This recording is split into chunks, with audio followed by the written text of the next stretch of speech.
Hello everyone, welcome to योरपीडिया।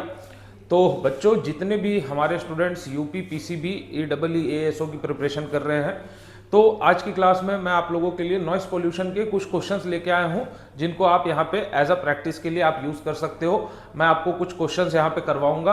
हम देखेंगे कि नॉइस पोल्यूशन में किस तरीके के क्वेश्चन हमें पूछे जा सकते हैं। तो इस वीडियो को पूरा देखिएगा। टोटल हमने यहाँ पे 40 क्वेश्चंस आपके लिए रखे हैं। तो जितने भी क्वेश्चन है आप खुद पहले इसको ट्राई करना सॉल्व करने की। अगर आप इसमें मैक्सिमम क्वेश्चन सॉल्व कर पा रहे हो, मतलब कहीं ना कहीं आपने कॉन्सेप्ट्स को बहुत अच्छे से पढ़ा है। ठीक है, तो हम लोग चलते हैं, आगे बढ़ते हैं इस वीडियो में। So this video is basically dedicated किन के लिए है? मोस्टली जो पोल्यूशन कंट्रोल बोर्ड्स एग्जाम या इन्वायरमेंट रिलेटेड एग्जाम्स की जो प्रैक्टिस करते हैं, उसके लिए जो भी नॉइस पोल्यूशन का सिलेबस है। तो हमारी यही कोशिश है कि हमने सारी चीजों को वहां पे कवर करने की कोशिश की है। आइए, so this is your noise pollution for top 40 questions for UP PCB AEE and ASO. Okay, starting with question number 1. Okay, क्या बोल रहे हैं देखिए।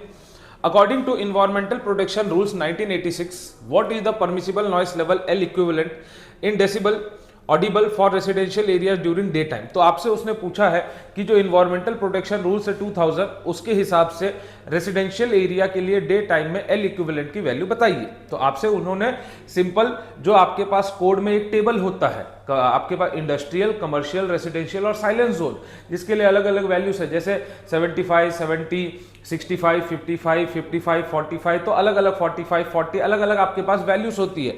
तो उसमें से आपसे पूछा है किसके लिए? आपसे पूछा है, सबसे पहली चीज, कभी भी जब ऐसे क्वेश्चंस पढ़ोगे हमेशा आप ये पढ़िएगा कौन सा एरिया है और कौन सा डे टाइम है। डे टाइम जब भी पूछेगा तो यहाँ पे एक और क्वेश्चन बना सकता है, वो बोल सकता है डे टाइम कब से कब तक होता है? 6 AM to 10 PM, इसको हम डे टाइम मानते हैं। ठीक है, इसके बीच में कितनी आपकी वैल्यू डेसिबल में नॉइस की होनी चाहिए? तो that comes out to be how much? That comes out to be 55। तो अगर आप कोड में देखोगे तो कोड में आपको स्पेसिफाई किया गया है कि ये वैल्यू जो है 55 से ज्यादा नहीं होनी चाहिए। आई होप आपने कोड ये पढ़ा होगा और वहां पे आपको ये वैल्यू दिखी भी होगी। तो आपके पास वैल्यू 55 से, अगर यही नाइट टाइम बोलता then we would have gone with 45, then we would have gone with 45। अगर यही इंडस्ट्रियल बोल देता, अगर यही आपको इंडस्ट्रियल बोल देता, तो इंडस्ट्रियल के केस में आप, इंडस्ट्रियल के केस में 75 decibel and 70 decibel, 75 decibel and 70 decibel. बहुत बार एक और केस बनता है, बहुत बार he will ask you the difference, ये बताइए कितना डिफरेंस है या कितने से इंक्रीज है डे टाइम और नाइट टाइम के बीच में। तो ये भी चीजों का ध्यान रखिएगा। ठीक है, चलिए आगे चलते हैं। Moving on to question number 2। Which of the following is the correct unit to measure intensity of sound? He is asking about intensity. देखिए, कभी भी अगर साउंड की इंटेंसिटी के बारे में पूछेगा तो इंटेंसिटी को मेजर करने के लिए जो फिजिकल एसआई यूनिट की अगर हम लोग बात करेंगे, तो इंटेंसिटी मेजर होती है साउंड की किसमें? वॉट पर मीटर स्क्वायर में। किसमें होती है? What per metre square. तो इंटेंसिटी मतलब पावर पर यूनिट एरिया। तो पावर आप कैसे रिप्रेजेंट करोगे? पावर ऑफ साउंड वॉट में, और एरिया जो हो जाएगा वो पर मीटर स्क्वायर हो जाएगा। So answer comes out to be how much? Answer come out to be watt per metre square.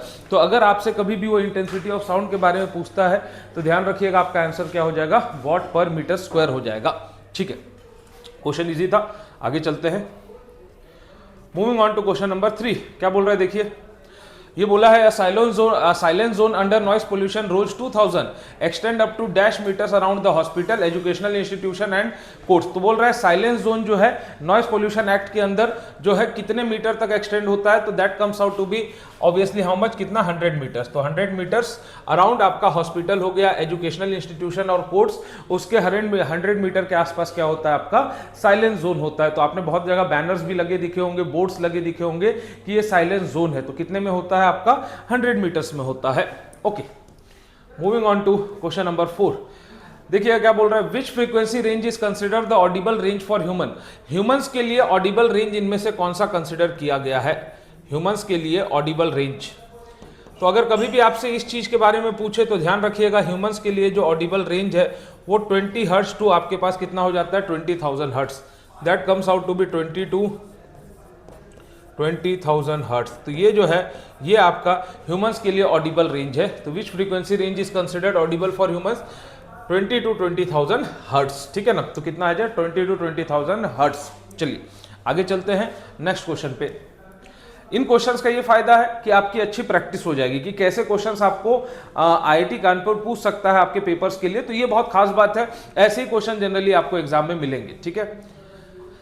देखिए क्या बोला है, if sound intensity I1 is 10 की power -6 watt per metre square, I0 जो रेफरेंस है वो है 10 की power -12 watt per metre square, what is the sound pressure level in decibel. तो आपसे साउंड प्रेशर लेवल पूछा है, तो अगर आपको इंटेंसिटी के टर्म में दिया है और आपको साउंड प्रेशर लेवल पूछा है, तो इसके लिए बेसिकली हम लोग क्या फॉर्मूला यूज करेंगे, कभी भी ध्यान रखिएगा, 10 log base 10 I1 bye I0। क्या हो जाएगा formula, log base 10 I1 bye I0। ये हो जाएगा आपके पास क्या, ये हो जाएगा आपके पास फॉर्मूला। अब देखो यहां से क्या बन सकता है, तो आपके पास वैल्यूज दे रखा है, तो ये देखिए 10 आपके पास उसने ऑब्वियसली I1 दे दिया है। ध्यान रखिएगा I0 हमेशा reference sound level intensity, sound intensity होता है। अगर एग्जाम में ना दिया हो, आप 10 की power -12 watt per metre square मान सकते हो। तो यहां से I1 कितना है, I1 क्वेश्चन में गिवन है 10 की पावर -6, I0 गिवन है 10 की पावर -12, ठीक है।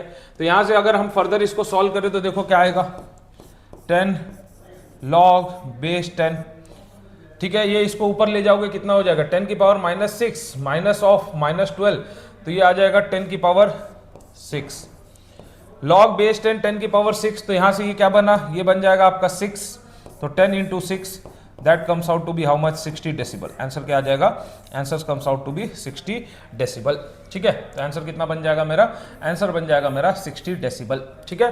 तो अगर आपको कभी ऐसा दे, क्योंकि देखो ऐसे क्वेश्चंस पूछने के चांसेस बनते हैं, सर क्यों बनते हैं, क्योंकि इसीलिए क्योंकि आपको लॉग की वैल्यू क्वेश्चन में मेंशन कर देगा, तो ऐसा क्वेश्चन भी पूछा जा सकता है। तो ध्यान रखिएगा, इफ अगर साउंड इंटेंसिटी आपको दी है 10 की power -6 watt per metre square, reference दिया है, तो उसने साउंड प्रेशर लेवल डीबी में पूछा है, डेसिबल में, dB is basically what, decibel, तो उसमें कितना हो जाएगा 60। नहीं देखिए, the term L equivalent in a noise measurement stand for, वो ये पूछना चाह रहा है कि नॉइस मेजरमेंट में जो एल इक्विवेलेंट है वो क्या होता है, वो ये पूछना चाह रहा है कि एल इक्विवेलेंट। तो बेसिकली एल इक्विवेलेंट क्या होता है, जब भी आप नॉइस पोल्यूशन पढ़ोगे तो एल इक्विवेलेंट रिप्रेजेंट करता है इक्विवेलेंट कंटिन्यूअस साउंड लेवल, जो इक्विवेलेंट कंटिन्यूअस साउंड लेवल है उसको रिप्रेजेंट करता है। तो एल इक्विवेलेंट किसको रिप्रेजेंट करता है, इक्विवेलेंट कंटिन्यूअस साउंड लेवल को। तो इस चीज को ध्यान रखिएगा, एल इक्विवेलेंट। तो बाकी ऑप्शन देखो, लोएस्ट इक्विवेलेंट नॉइस लेवल नहीं, लॉगरिथमिक इक्विवेलेंट क्वांटिटी नहीं, लीनियर इक्विवेलेंट क्वेश्चन नहीं। तो एल इक्विवेलेंट किसको रिप्रेजेंट करता है, equivalent continuous sound level, equivalent continuous sound level, ठीक है। तो इस चीज को ध्यान रखिएगा। मूविंग फर्दर, क्वेश्चन नंबर 7 क्या बोल रहा है, two machines individually produce 80 decibel each, what is the combined noise level when operate simultaneously. तो बोल रहा है दो मशीन है, इंडिविजुअली वो कितना प्रोड्यूस कर रहे हैं, एक 80 डेसिबल है, दूसरा भी 80 डेसिबल है। अगर साथ में हम इसको यूज करेंगे तो कितना प्रोड्यूस करेगा। तो आपको पता है कि when two sound levels are identical, तो उसमें जब आप इंक्रीज करोगे तो जो इक्विवेलेंट है वो कितने से बढ़ जाता है, वो 83 से बढ़ जाता है। तो इन दोनों को जब ऐड करोगे तो इंक्रीज कितने से आता है, 3 डेसिबल, इंक्रीज कितने से, increase by 3 decibel.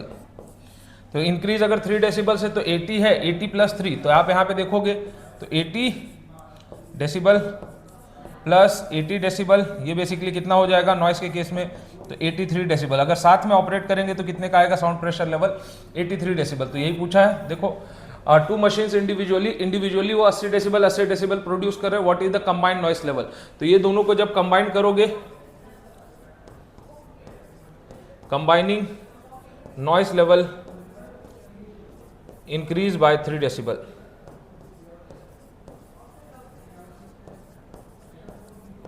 Increase by 3 decibel. क्या बोल रहा है, तो what does OSHA's permissible exposure limit PEL, तो ओशा का जो है ऑक्यूपेशनल सेफ्टी हेल्थ से रिलेटेड जो आपका परमिसिबल एक्सपोजर लिमिट है ऑक्यूपेशनल नॉइस के लिए, वो क्या स्पेसिफाई करता है। तो ओशा का जो लिमिट है, बेसिकली ध्यान रखिएगा, बहुत बार क्वेश्चन में ये चीज पूछता है। तो ओशा की जब भी लिमिट की बात करोगे तो यहाँ आंसर आएगा 90 डेसिबल फॉर 8 आवर्स। तो ओशा की लिमिट की अगर आप बात करोगे मुझसे तो आंसर क्या आ जाएगा, आंसर आएगा 90 डेसिबल फॉर 8 आवर्स। तो what does OSHA's permissible exposure limit for occupational noise specify, ठीक है। तो कितना करता है, 90 decibel for 8 hours. Moving further, under the noise pollution rule 2000 who can declare an area as silent zone. तो आपसे ये पूछा है कि नॉइस पोल्यूशन रूल में कौन अथॉरिटी है जो साइलेंस जोन एक एरिया को डिक्लेयर कर सकती है। जैसे मान लो अगर मैं अभी कहीं पे हूं तो अगर यहाँ पे कौन सी अथॉरिटी पॉसिबल है जो इस एरिया को बोल सकती है कि एरिया साइलेंस जोन में होना चाहिए। तो उसके लिए आपकी जो भी कॉम्पिटेंट अथॉरिटी होगी, जिसको भी पावर दिया जाएगा, जो भी कॉम्पिटेंट अथॉरिटी, आप देखो सीपीसीबी को नहीं बोल सकते हो, एसपीसीबी नहीं, क्योंकि एसपीसीबी स्टेट्स के लिए है। बहुत सारी जगहों पर पॉल्यूशन कंट्रोल कमिटीज भी होती है। तो आपकी कॉम्पिटेंट अथॉरिटी, बेसिकली यहाँ पे आंसर क्या आ जाएगा, कॉम्पिटेंट अथॉरिटी स्टेट या यूटी गवर्नमेंट की जो भी होगी, क्योंकि जो यूनियन टेरिटरीज होता है, यूनियन टेरिटरीज में मोस्टली जो है एसपीसीबी नहीं होता है। यूनियन टेरिटरीज में मोस्टली पॉल्यूशन कंट्रोल कमिटीज होते हैं, जहां पे भी जैसे चंडीगढ़ हो गया या मान लीजिए जो भी यूटी है वहां पे क्या होगा, पॉल्यूशन कंट्रोल कमिटीज होंगे। तो जो भी कॉम्पिटेंट अथॉरिटी होगी स्टेट की या गवर्नमेंट की, ठीक है। क्या बोला है देखिए, the sound absorption coefficient. Sound absorption coefficient मतलब आपका जो है मटेरियल कितना साउंड को एब्जॉर्ब कर रहा है। अगर साउंड एब्जॉर्प्शन कोएफिशिएंट इज 1, मतलब मटेरियल जो है पूरा जितना भी साउंड है वो सबको एब्जॉर्ब कर ले रहा है। तो sound absorption coefficient of a material is 0.8। आपको बोला है कि मटेरियल का साउंड एब्जॉर्प्शन कोएफिशिएंट कितना है, 0.8 है। तो 0.8 है मतलब अल्फा की वैल्यू, साउंड एब्जॉर्प्शन कोएफिशिएंट क्या होता है, अल्फा। साउंड एब्जॉर्प्शन कोएफिशिएंट क्या है मेरे पास, अल्फा। और अल्फा की वैल्यू क्वेश्चन बनाने वाले ने मुझे दी है कितनी, अल्फा की वैल्यू मुझे दी है 0.8। और उसने मुझे बोला है कि अगर एरिया, मतलब कितना एरिया है, एरिया कवर हो रहा है 50 मीटर स्क्वायर का। तो अगर एरिया कवर हो रहा है 50 मीटर स्क्वायर का, तो ये बताइए what is the total absorption in Sabin. Sabin basically absorption की यूनिट है। तो टोटल अब्जॉर्प्शन जब आप यहां निकालने जाओगे, टोटल अब्जॉर्प्शन, तो वो हो जाएगा अल्फा इंटू कितना, एरिया। तो अल्फा इंटू एरिया, तो that comes out to be 0.8 into 50, that comes out to be 47। कितना आ जाएगा, 47। तो टोटल अब्जॉर्प्शन जो आएगा आपका आंसर कितना आ जाएगा, आंसर आ जाएगा 47। तो ध्यान रखिएगा, ऐसे क्वेश्चंस भी बहुत बार जो है एग्जामिनर आपको पूछ सकता है। तो अगर आपका साउंड अब्जॉर्प्शन कोएफिशिएंट मटेरियल का 0.8 है और एरिया अंडर 50 मीटर स्क्वायर है, what is the total absorption in Sabin, that is your basically alpha 0.8 है, ए जो है आपका 50 मीटर स्क्वायर है। तो टोटल अब्जॉर्प्शन कितना हो जाएगा, 47। तो देखो टोटल अब्जॉर्प्शन ये अल्फा इंटू एस जो भी आपका वैल्यू है, तो 0.8 इंटू 50 47 और मीटर स्क्वायर 7 हो जाएगा। Sound absorption coefficient is used to evaluate the sound absorption efficiency of the material. It is the ratio of absorbed energy to incident energy and is represented by alpha. If acoustic energy can be, अगर acoustic energy आपका entirely absorb हो रहा है तो उस case में alpha की value कितने पे स्टैंड करती है, अल्फा की वैल्यू 1 पे। जैसे मान लो ये रूम है, तो इसमें अगर आप बोलोगे सर साउंड एब्जॉर्प्शन कोएफिशिएंट, तो अगर जितना भी साउंड अगर वो पूरा का पूरा एब्जॉर्ब हो जा रहा है तो वहां पे अल्फा की वैल्यू कितनी है, अल्फा की value comes out to be 1। Okay, moving further. ये देखिए the reference sound pressure P naught, ये आपको पूछ रहा है कि reference sound pressure P naught, ध्यान रखिएगा पी नॉट क्या है, रेफरेंस साउंड प्रेशर। तो अगर आपसे उसने पी नॉट की बात की है रेफरेंस साउंड प्रेशर की, तो कभी भी ध्यान रखना reference sound pressure P naught कितना होता है, that comes out to be sir 20 micropascal, 20 mu P A. ठीक है, कितना हो जाता है 20 म्यू पी ए। ध्यान रखिएगा माइक्रो है तो यहाँ पे ये 0.002 ने एक और जीरो आ जाएगा, अगर ये देता तो ठीक है, नहीं तो जनरली हम किसके साथ जाएंगे 20 माइक्रोपास्कल। अगर 4 जीरो देता तो आपका डी ऑप्शन भी पॉसिबिलिटी बनती थी। देखो the reference sound pressure P naught is equal to कितना है 20 माइक्रोपास्कल, या आप 20 की पावर 20 इंटू 10 की पावर -6 पास्कल भी बोल सकते हो। उस केस में यहाँ पे जो वैल्यू है वो आपके पास क्या होती, 4 जीरो आ जाती। बट अगर 4 जीरो उसने नहीं दिया है तो जनरली हम किसके साथ जाएंगे, हम जाएंगे 20 माइक्रोपास्कल के साथ। बट अगर देता तो कहीं ना कहीं वो भी आंसर की पॉसिबिलिटी बन सकती थी। चलो आगे चलते हैं। Two sources of noise are adjacent to each other having the sound pressure levels of 30 decibel and 40 decibel. The combined sound pressure level, देखो वो क्या पूछ रहा है, solution combined sound pressure level। तो हमसे पूछा है combined sound pressure level। तो combined sound pressure level की जब भी बात करेगा क्या लिखेंगे, combined sound pressure level। ठीक है, क्या हो जाएगा 10 log base 10 क्या था आपके पास क्या फॉर्मूला होता था, summation i is equal to 1 to n क्या हो जाता था, 10 की power li by 10 into T I, यही लिखते थे फॉर्मूला। बट टाइम आपको सेम ही दिया है तो टाइम का तो कोई दिक्कत है नहीं, टाइम है तो इसीलिए हम यहाँ पे क्या बोलेंगे 10 log बेस 10। उसके बाद आपके 10 की पावर, एक साउंड प्रेशर लेवल कितना है 30 है, एक आपके पास 40 है, तो आपके पास 10 की पावर कितना हो जाएगा 30 बाई 10 प्लस 10 की पावर 40 बाई 10। ठीक है सर, सॉल्विंग फर्दर तो क्या आया 10 log बेस 10, 10 की पावर 30 बाई 10, 10 की पावर 3 और 10 की पावर 40 बाई 10, 10 की पावर 4, 10 की पावर 4 मतलब 10,000, 10 की पावर 3 मतलब 1000, तो 10 log बेस 10, ये 1000 ये 10,000 कंबाइन हो गया 11,000, तो आया कितना 10 log बेस 10 11,000। तो इसको अगर आप फर्दर सॉल्व करोगे तो इसको फर्दर सॉल्व करने पे आपको आंसर मिलेगा 40.4 डेसिबल का। आई होप अगर आप इसको फर्दर सॉल्व करोगे तो आपको आंसर कितने का मिलेगा 40.4 डेसिबल का मिल जाएगा। यहाँ है कुछ ऐसा, हाँ 40.4 है तो 40.4। अब एक चीज आप यहाँ से डायरेक्ट याद रख सकते हो, कभी भी ध्यान रखिएगा, अगर आपको दो कंबाइन दे रहा है और एक के बीच का डिफरेंस 10 का है तो जनरली जो इंक्रीज होता है वो 0.4 to 0.5 के आसपास का आता है। तो ये चीजें बहुत बार आपका टाइम भी बचा देती है, क्योंकि 40 में आप 30 ऐड कर रहे हो, 40 में आप क्या कर रहे हो 30 ऐड कर रहे हो, इस चीज का ध्यान रखिएगा। तो 40 में जब आप 30 ऐड कर रहे हो तो अगर 10 का डिफरेंस है तो जनरली जो साउंड प्रेशर लेवल है, वो लेवल की बात कर रहा हूं मैं, लेवल कितने से बढ़ जाएगा जब दोनों को कंबाइन करोगे 0.4 से जनरली बढ़ जाता है, और यहां से हमने उस चीज को निकाल लिया है। ठीक है, ये भी अच्छा क्वेश्चन है, देखिए a noise meter located at a distance 30 metre from a point source recorded 74 decibel.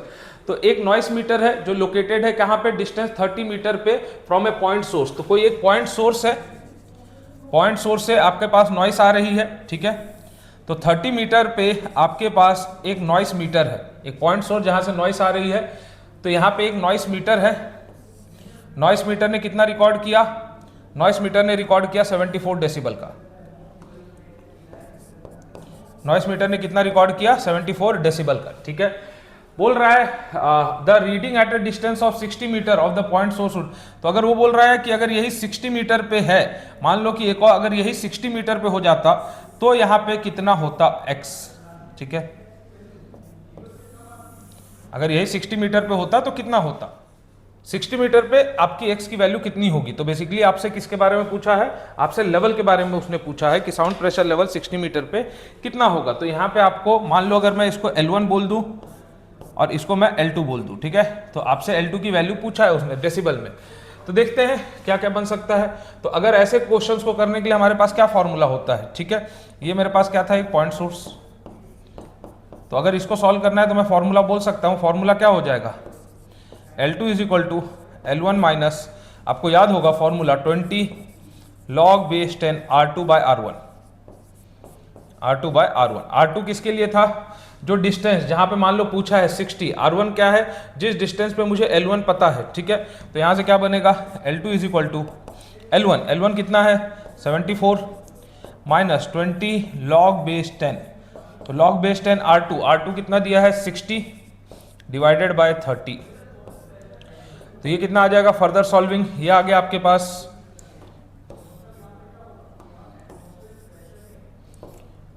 ये आ गया आपके पास देखो L2, ये आ गया 74 minus 20 log base 10 2, log base 10 2 कितनी वैल्यू 0.3 अप्रोक्सीमेटली, log बेस 10 2 पे 0.301 और 20 इंटू 0.301 अप्रोक्सीमेटली 6 के आसपास आएगा। तो अगर 74 माइनस 6 करोगे तो L2 की वैल्यू कितनी हो जाएगी 68 डेसिबल के आसपास आ जाएगी। अगर आप इसको अगर चेक करोगे तो कितना आ जाएगा 68 डेसिबल के आसपास आ जाएगी। ऑप्शन है बिल्कुल A answer will be right. कितना आंसर आ जाएगा 68 डेसिबल आ जाएगा। कितना आंसर आ जाएगा 68 डेसिबल। तो एक बार देखिए सॉल्यूशन को, अगर कोई दिक्कत है तो आप कमेंट सेक्शन में पूछ सकते हो, ठीक है। चलो, Which of the following health effect is not directly associated with chronic noise pollution exposure? Chronic noise pollution exposure से कौन सा नहीं है? तो दिख रहा है हाइपरटेंशन होता है, स्लीप डिस्टर्बेंस होता है, हियरिंग लॉस होती है, फ्लोरोसिस नहीं होता है। जो है डायरेक्टली अगर देखोगे तो फ्लोरोसिस जो है डायरेक्टली आपका इफेक्ट नहीं होता है। देखिए, consider a following statement regarding sound, उसने साउंड के रिगार्डिंग कुछ स्टेटमेंट्स बोले, पी क्यू आर। पी क्या है? Sound pressure changes with distance from the source. Yes, sound pressure जो है चेंज होता है जो सोर्स से जितना डिस्टेंस आप दूर जाओगे साउंड प्रेशर, क्योंकि अभी ऊपर आपने देखा था साउंड प्रेशर चेंज होगा। Sound power is a property of source, बिल्कुल साउंड की पावर जो है प्रॉपर्टी है सोर्स की। Sound intensity is sound per unit, sound power per unit volume नहीं होता है। Sound intensity sound power per unit area होता है, ठीक है। पर यूनिट क्या होता है? एरिया, वॉल्यूम नहीं होता है, क्योंकि हमने लिखा था ना watt per metre square, watt per metre square. तो ये गलत है, तो गलत है, तो only P and Q are correct. क्या हो जाएगा आपका? Only P and Q are correct, ठीक है। चलो, moving on to question number 16। क्या बोल रहे हैं देखिए, the pitch of a sound is determined by its dash while the loudness is determined. तो जो साउंड की पिच है उसको डिटरमाइन किसकी मदद से करते हैं? जनरली पिच ऑफ साउंड को हम डिटरमाइन करते हैं फ्रीक्वेंसी की मदद से, और लाउडनेस को डिटरमाइन किया जाता है किसकी मदद से? एम्पलीट्यूड की मदद से। तो ध्यान रखिएगा, जो आपकी पिच है, पिच को डिटरमाइन करने के लिए हम फ्रीक्वेंसी का यूज करते हैं, और लाउडनेस को डिटरमाइन करने के लिए हम एम्पलीट्यूड का यूज करते हैं। क्या बोल रहा है देखिए, which of the following correctly represent the noise limit for industrial area as per CPCB. CPCB के हिसाब से इनमें से कौन सा है जो करेक्टली नॉइस लिमिट्स को इंडस्ट्रियल एरिया के लिए दिखा रहा है? तो इंडस्ट्रियल एरिया के लिए मैंने ऊपर आपको बताया था 75-65 नहीं, ये तो पॉसिबल नहीं है। 70-65 नहीं, 5 का डिफरेंस है, बट ये नहीं है। 80-75 नहीं, तो एक ही ऑप्शन दिख रहा है मुझे, ये था 75 और 70। तो आंसर क्या हो जाएगा? आंसर विल बी और बी। क्या हो जाएगा? 75 और 70। मूविंग फर्दर, चलते हैं। ये बताइए, a sound pressure level increases from 60 decibel to 80 decibel, by what factor the sound pressure in pascal increase. तो देखो, आपको साउंड प्रेशर को 60 डेसिबल से 80 डेसिबल किया गया, तो साउंड के प्रेशर में कितना इंक्रीज आएगा? तो देखो, इसके लिए आप फॉर्मूला यूज कर सकते हो, जो भी इंक्रीज है डेल्टा एल, उसको किसके बराबर लिखेंगे? 20 log बेस 10। और क्या होता था आपके पास? P2/P1, क्योंकि आपको प्रेशर में ही चेंज देखना है। आपने साउंड प्रेशर लेवल को 60 से 80 लेके गए, तो कितना बढ़ा आपने? 20। तो 20 is equal to 20 log base 10 P2/P1। तो यहां से आप बोल सकते हो, अगर इसको फर्दर सॉल्व करोगे, 20 इधर गया तो log बेस 10 क्या आ जाएगा आपके पास? 20 को इधर भेज दो, तो log base 10 P2/P1, log base 10 P2/P1 is equal to कितना आ गया? 1, यही आएगा। और यहां से फिर इसको सॉल्व करोगे तो P2/P1 log बेस 10 इधर है, उधर भेजोगे तो कितना आ जाएगा? P2/P1 इज इक्वल टू 10, यही है, क्योंकि log को हटाओगे तो इस तरफ कितना आ जाएगा आपके पास वैल्यू? इस तरफ वैल्यू आएगा 10। तो P2 इज इक्वल टू कितना है? P2 is equal to 10 times of P1। मतलब आपको 10 गुने से साउंड प्रेशर को बढ़ाना पड़ेगा, तब जाके आपका जो वैल्यू है वो 60 से 80 डेसिबल पहुंचेगा। मतलब साउंड प्रेशर में अगर आप 10 टाइम्स का इंक्रीज करोगे तो जाके कहीं ना कहीं आपका साउंड प्रेशर लेवल 60 से 80 जाएगा। So answer comes out to be how much? Answer come out to be 10 times. कितने से बढ़ाना पड़ेगा? 10 टाइम्स से मुझे इसको बढ़ाना पड़ेगा। यहां देख सकते हो, the relationship between SPL and pressure delta L 20 log base 10 P2/P1। तो यहां से आप उसको सॉल्व करोगे तो 20 डेसिबल इंक्रीज के लिए साउंड प्रेशर को कितने से बढ़ाना पड़ेगा? 10x से। अब सेम उसी पे बेस्ड एक और क्वेश्चन है अपने पास। देखो, अब यहां पे क्या किया है, देखो, साउंड प्रेशर लेवल इंक्रीजेस कहां से कहां तक? 60 डेसिबल से 70 डेसिबल।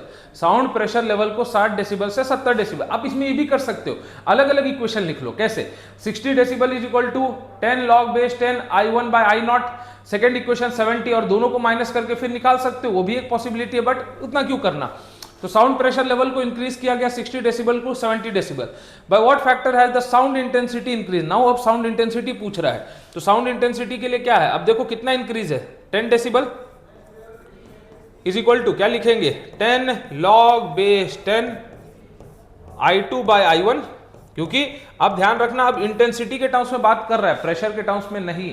इंटेंसिटी के टर्म्स में बात हो रही है, तो प्रेशर के टर्म्स में नहीं। तो 10 डेसिबल से आपने बढ़ाया है, तो 10 डेसिबल से बढ़ाया अगर है तो ये क्या आ गया? 10 log बेस 10 I2/I1। तो I2/I1 को फिर से सॉल्व करो, फर्दर सॉल्विंग। I2/I1, इसको 10 उधर चले जाएगा, और 10 log 10 फिर से 10, तो ये कितने से बढ़ जाएगा? 10 टाइम से इंक्रीज हो जाएगा। कितने से इंक्रीज हो जाएगा, 10 टाइम्स से इंक्रीज हो जाएगा, समझे। तो ध्यान रखिएगा। तो अगर ऐसा क्वेश्चन कभी पूछता है तो इस चीज को भी ध्यान रख सकते हो। 10 डेसिबल है तो आपके पास कितने से इंक्रीज हुआ, 10 डेसिबल से, तो कितना फर्क आएगा, तो आपको 10 गुने से इंक्रीज करना पड़ेगा साउंड की इंटेंसिटी को, तब जाके आपका साउंड प्रेशर लेवल 10 डेसिबल से इंक्रीज होगा। चलिए इसको करते हैं। देखिए क्या बोल रहा है, match the following zones with their permissible noise limit during day time as per noise pollution. अभी आपको पूरा बताया था इसके बारे में, बहुत क्वेश्चंस आते हैं, इससे हमेशा ध्यान रखिएगा। नंबर ऑफ क्वेश्चन, किसी भी पोल्यूशन कंट्रोल बोर्ड में नॉइस पोल्यूशन का सबसे फेवरेट टॉपिक फर्स्ट यही है।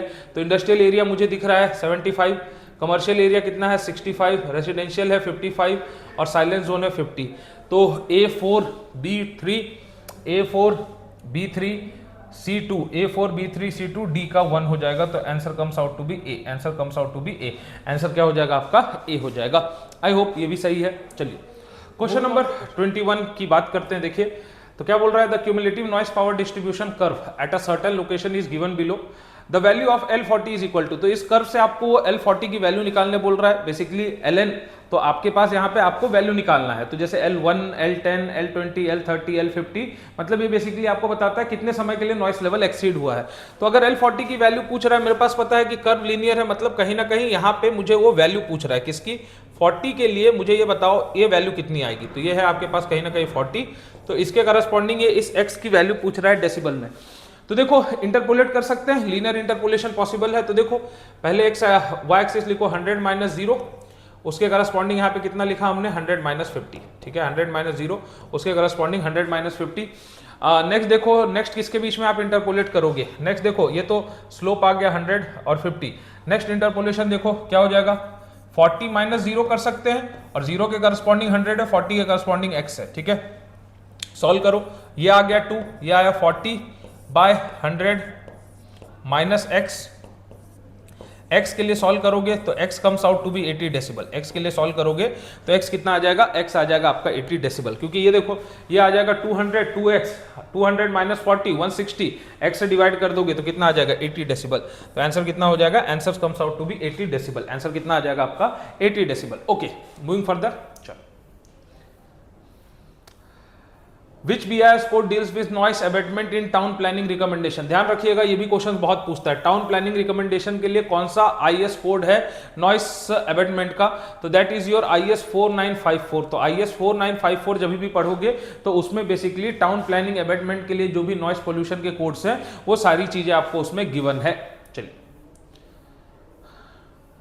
Moving on to question number 23, क्या बोल रहा है देखिए, कंसिडर द फॉलोइंग स्टेटमेंट। पहला देखो, sound is a form of mechanical energy from a vibrating substance. बिल्कुल, किसी भी वाइब्रेटिंग सब्सटेंस से sound is a form of mechanical energy transmitted by a cyclic series of compressions and rarefactions of molecules of the material through which it passes. बिल्कुल, cyclic series होता है किसका, compression and रिफ्रैक्शंस का, किसी भी molecule से जिससे वो पास होता है।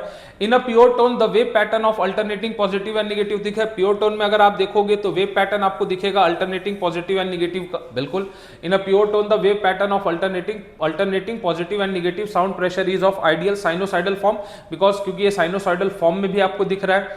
The speed of the transmission of sound is a function of transmitting. बिल्कुल, ट्रांसमिटिंग मीडियम और टेम्परेचर का फंक्शन होता है, ठीक है। फोर्थ देखिए, द ऑडिबल रेंज ऑफ, नहीं ये गलत है क्योंकि ऑडिबल रेंज की याद है हमने ऊपर बात की थी, ये हो जाएगा 20,000 हर्ट्ज,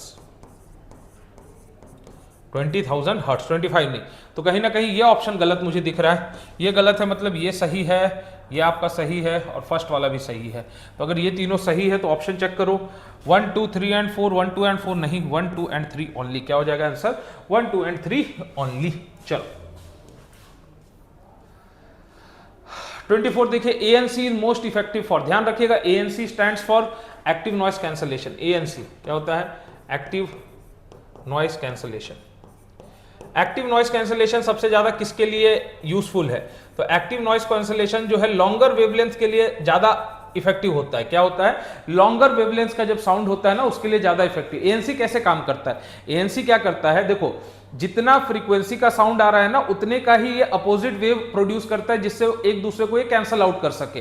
तो जो भी नॉइज बाहर से आ रही है उतने का ही ये अपोजिट फ्रीक्वेंसी का वेव प्रोड्यूस करता है, जिससे वो एक दूसरे को कैंसल आउट कर सके। तो जो आपकी लॉन्गर वेवलेंथ होती है ना, उसके लिए ज्यादा हेल्पफुल होता है। तो लॉन्गर वेवलेंथ मतलब लो फ्रीक्वेंसी पीरियोडिक नॉइज के केस में आपको ये बहुत ज्यादा यूजफुल दिखेगा। तो अगर ANC is most effective for low frequency periodic noise. ठीक है, आगे sound insulation of non industrial building is covered under. Non industrial building की अगर बात करें तो sound insulation of non industrial building cover होता है 1950 IS 1962 में। ध्यान रखिएगा, बहुत बार ये भी सवाल पूछा है उन्होंने। तो जो साउंड इंसुलेशन है नॉन इंडस्ट्रियल बिल्डिंग का, वो किस में कवर होता है? IS 1950 1962। ये भी देखो, which standard specify methods for measuring noise from stationary road vehicles. तो स्टेशनरी रोड व्हीकल्स के लिए कौन सा IS कोड है? तो basically this IS code is 10399 1982। तो 10399 1982 IS कोड जो है बेसिकली स्टेशनरी रोड व्हीकल्स के लिए हम लोग जो है यूज करते हैं। आपको 4954 ऑलरेडी मैंने बता दिया था, 1950 भी ऑलरेडी हमने ऊपर डिस्कस कर लिया है। चलिए आगे देखिए क्या बोल रहा है। For commercial areas at night the permissible noise limit under the noise pollution regulation and control rule 2000 is. तो कमर्शियल एरिया के लिए पूछ रहा है, तो कमर्शियल एरिया के लिए अभी हमने पढ़ा था कितना था? नाइट टाइम में 55। डे टाइम में पूछता तो आवर आंसर वुड बी 65। अगर डे टाइम में पूछता तो हमारा आंसर कितना होता? 65 होता। The sound pressure level SPL कैसे लिखते थे? 20 log base 10 PRMS upon P reference। PRMS upon P reference। तो ये तरीका था 20 log base 10 PRMS from P upon P reference। तो इसकी मदद से हम लोग जो है साउंड प्रेशर लेवल को लिखा करते थे। इसकी मदद से हम लोग साउंड प्रेशर लेवल को लिखा करते थे। 28 moving to 29। If one sound source is 90 decibel and another is identical source is added, the increase in SPL। तो एक 90 डेसिबल है सेम, एक 90 अनदर आइडेंटिकल मतलब सेम, और एक और 90 डेसिबल इसमें ऐड कर रहे हैं, तो कितने से इंक्रीज होगा? आपको पता है 3 से इंक्रीज होता था। 93 डेसिबल इंक्रीज कितने का होता था? Increase by 3 decibel. The increase in SPL sound pressure level में कितने का इंक्रीज होता था? 3 डेसिबल का। साउंड प्रेशर लेवल में कितने का इंक्रीज होता था? 3 decibel. Which frequency weighing is used for measuring occupational noise exposure at OSHA as per OSHA। तो OSHA के हिसाब से आपका कौन सी फ्रीक्वेंसी वेइंग सबसे ज्यादा यूज होती है? तो ध्यान रखिएगा, A वेइंग जो है वो जनरली सबसे ज्यादा यूज होती है OSHA के लिए। A वेइंग जो है वो सबसे ज्यादा यूज होती है OSHA के लिए। चलो moving on to question number 31। Three sound produces level of 85 decibel, 88 and 91 decibel at a point। What is the total SPL? फिर से ऐसा ही एक क्वेश्चन आपके पास आ गया है, वो आपसे टोटल SPL पूछ रहा है कितना होगा। तो 3 साउंड प्रोड्यूसर्स कितना है आपके पास? SPL निकालना है। लेवल है आपके पास 85, तो 10 log base 10, वही फॉर्मूला हमने ऊपर लिखा ही था, 10 की पावर 85/10 प्लस 10 की पावर 88/10 प्लस 10 की पावर 91/10। ठीक है, तो SPL is equal to 10 log base 10 क्या आ जाएगा? 10 की पावर 8.5 है यहाँ, प्लस 10 की पावर 8.8 है यहाँ, प्लस 10 की पावर 9.1 है। ठीक है, या अगर डायरेक्ट में भी आप लिख सकते हो, तो यहाँ से आप इसको अगर सॉल्व करोगे तो आपको SPL जो है बेसिकली यहाँ पे देखने को मिल जाएगा। आपको जो है SPL जो है बेसिकली वैल्यू यहाँ पे देखने को मिल जाएगी। अगर इसको पूरा फर्दर सॉल्व करोगे तो आपको बेसिकली इसका आंसर जो है देखने को कहीं ना कहीं मिल जाएगा। ठीक है, मुझे तो लगता है कि अप्रॉक्सीमेट 92.8 या 93 के आसपास आपको शायद जो है इसकी वैल्यू देखने को मिल जाएगी। ठीक है, तो 92.8 या 93 के आसपास जनरली आपको इसकी वैल्यू देखने को मिल जाएगी। ठीक है, चलो तो इसको एक बार आप लोग सॉल्व कीजिएगा और आंसर कमेंट सेक्शन में इसका मुझे बताइएगा। ठीक है, आप लोग इसको सॉल्व करके यहाँ पे आंसर जो है डेसिबल में आप लोग इसको रिपोर्ट कीजिएगा, जितने भी लोग वीडियो देख रहे हैं। ठीक है, चलो ये देखिए, a factory emits a 95 decibel at 10 meter, what is the SPL at 50 meter assuming spherical spreading। फिर से वही क्वेश्चन है, एक फैक्ट्री एमिट कर रहा है 95 डेसिबल एट 10 मीटर, तो आपको L2 निकालने बोला है। तो 95 L1 minus 20 log base 10, 50 metre है तो ये आ जाएगा कितना R2, R2 है 50, R1 है 10, तो ये आ गया कितना, तो L2 is equal to 95 log minus 20 log base 10 कितना है 5। आपको पता है लॉग बेस 10 5 की वैल्यू कितनी होती है, लॉग के बेस में 10 है, इधर 5 है, कितना होता है 0.698, तो 0.698, तो L2 is equal to 95 minus 20 into 0.698, तो अप्रॉक्सीमेटली 7 के आसपास हो गया, 20 इंटू 0.7 14, 95 माइनस 14 के आसपास, तो L2 की वैल्यू आ जाएगी 81, शायद L2 आ जाएगा 81 डेसिबल। L2 कितना आ जाएगा 81 डेसिबल आ जाएगा, L2 कितना आ जाएगा 81 डेसिबल आ जाएगा। चलो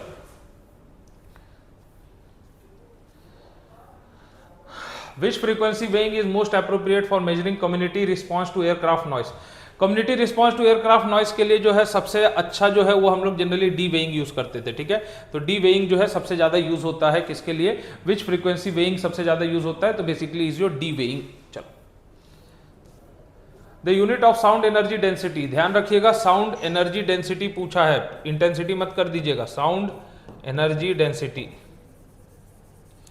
sound energy density is joule per metre cube, joule per metre cube, ठीक है।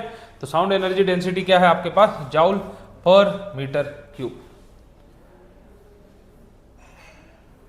The reference sound pressure intensity I not in air, तो रेफरेंस साउंड प्रेशर इंटेंसिटी हम लोग कितना मानते थे, आपको याद होगा मैंने अभी बताया था 10⁻⁻12 वॉट पर मीटर स्क्वायर, ये था बिल्कुल सर। तो अगर 10⁻⁻12 वॉट पर मीटर स्क्वायर था आई नॉट, तो आपको pico watt per metre square में पूछा है, तो याद रखिएगा 10⁻⁻12 watt per metre square is equal to, इसको आप ये भी लिख सकते हो 1 pico watt per metre square, 1 pico watt per metre square या 1 PW पर मीटर स्क्वायर, ठीक है।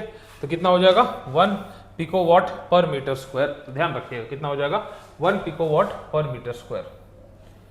असर्शन रीजनिंग क्या पूछ रहा है, A weighting is used for community noise standard, ठीक है। Reason A weighting approximate the equal loudness contour for low medium intensity sound, बिल्कुल A weighting is used for community noise standard के लिए ए weighing use करते हैं, क्योंकि ए weighting approximate करता है इक्वल लाउडनेस को, तो असर्शन तो करेक्ट है उसका, रीजन भी आपका करेक्ट है।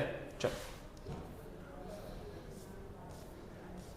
Match the following column, L equivalent, L peak, L DN, L10, L10 तो अभी बताया था, लेवल एक्सीडेड 10% ऑफ टाइम, मतलब जो नॉइस का लेवल है 10% के लिए टोटल में से एक्सीड किया, टोटल जितनी देर की हमने सैम्पलिंग की है उसमें 10% के टाइम के लिए जो है आपका नॉइस लेवल एक्सीड किया है। L इक्विवेलेंट क्या था, एनर्जी इक्विवेलेंट था, ठीक है। L पीक क्या होता था, peak level. L DN day और नाइट आपका एवरेज, ठीक है। तो यहाँ पे कहीं ना कहीं 1 का मुझे C, 1C 2A 3B, 1C 2A 3B और 4 का क्या है D, तो ऑप्शन ए है वो आपका करेक्ट हो जाएगा। और है 1C 2A नहीं, 2 का A नहीं पहुंचा, हाँ 2A है, 3 का D, 3 का D नहीं, लेवल एक्सीड 10 नहीं, L10 है वो। Audiometric monitoring for non induced hearing loss, NIHL मतलब नॉइस, सॉरी नॉन नहीं, noise induced hearing loss must be done in a test room with ambient noise, कितने का, तो वो था 30 डेसिबल फॉर 500 किलो हर्ट्स, कितने पे 8 किलो हर्ट्स पे, तो आपका 30 डेसिबल फॉर 500 हर्ट्स कितने पे 8 किलो हर्ट्स पे, तो ये हो जाएगा आपका बी हो जाएगा यहाँ पे answer for 38। Moving on to 39, क्या बोल रहा है, physiological responses accompanying noise exposure include, तो फिजियोलॉजिकल रिस्पॉन्सेज जिसमें अब नॉइस एक्सपोजर के कारण क्या रिस्पॉन्सेज में चेंज आता है, A vascular response characterized by peripheral vasoconstriction, changes in heartbeat, बिल्कुल नॉइस पोल्यूशन का बहुत ज्यादा ये होगा तो कहीं ना कहीं आपकी हार्टबीट और ब्लड प्रेशर में जो चेंज आ सकता है।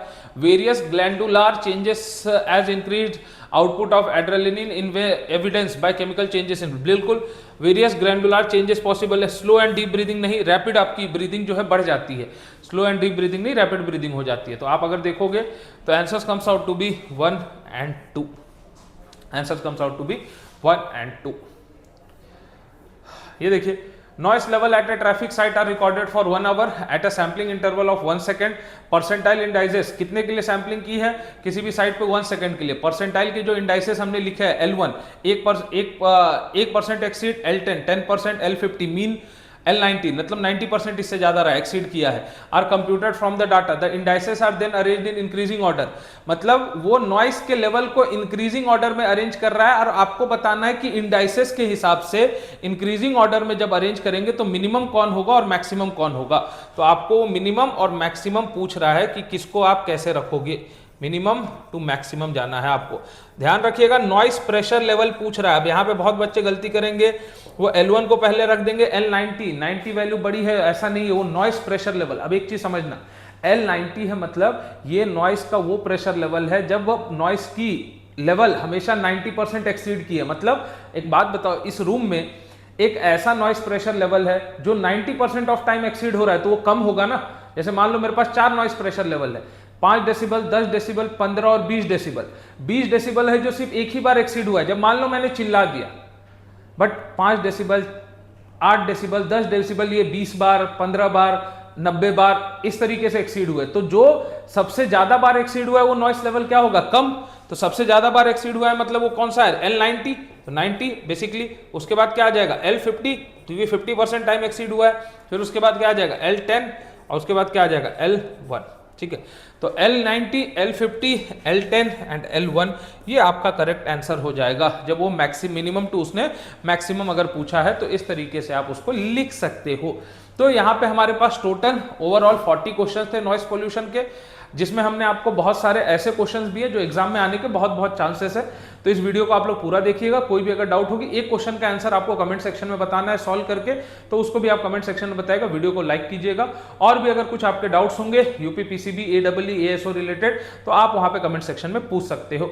सो this is Sushant Kumar Singh, your environmental engineering faculty. I like to thank you all of you जिन्होंने भी ये वीडियो पूरा देखा है। फिर हम लोग बाकी के और वीडियोस में मिलेंगे। Thank you all of you.